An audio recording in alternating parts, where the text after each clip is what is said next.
আপনারা কষ্ট করে এসেছেন।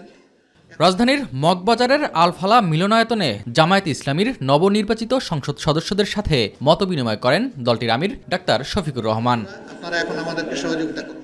এ সময় তিনি বলেন, অতীতের মতো নয়, সুস্থ গণতন্ত্রের ধারা ফিরিয়ে আনতে দায়িত্বশীল বিরোধী দল হিসেবে ভূমিকা রাখবে জামায়াত। ইতিহাসের ধারাবাহিকতায় আজ ২৬ সালের এই নির্বাচন অনুষ্ঠিত হয়েছে। অতীতে এদেশে সুষ্ঠু গণতন্ত্র প্রতিষ্ঠা হওয়ার কোনো পরিবেশ তৈরি হয়নি। আমরা আশা করি যে আমাদের সমবেত প্রচেষ্টায় সরকারি দল বিরোধী দল মিলে আমরা যদি দায়িত্বশীল আচরণ করি, জাতির প্রতি যদি আমরা দায়বদ্ধতা নিয়ে কাজ করি, তাহলে গণতন্ত্র তার প্রাতিষ্ঠানিক রূপ পাবে ইনশাআল্লাহ।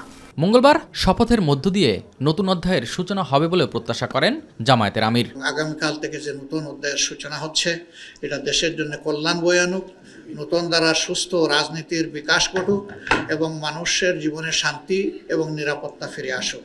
আমাদের যুবকদের প্রত্যাশা পূরণ হোক, তাদের হাতে হাতে কাজ তুলে দেওয়ার জন্য রাষ্ট্র যেন পদক্ষেপ নেয়, সেই পদক্ষেপের আমরাও গর্বিত অংশীদার হতে চাই। জুলাই আকাঙ্ক্ষা ভুলে গেলে বারবার জুলাই ফিরে আসবে বলেও মন্তব্য করেন ডাক্তার শফিকুর রহমান। জাতির এই অবদানকে স্মরণ রেখে যদি সংসদ পরিচালিত হয়, আমরা বিশ্বাস করি এই সংসদ জনগণের প্রত্যাশা পূরণে সক্ষম হবে ইনশাআল্লাহ।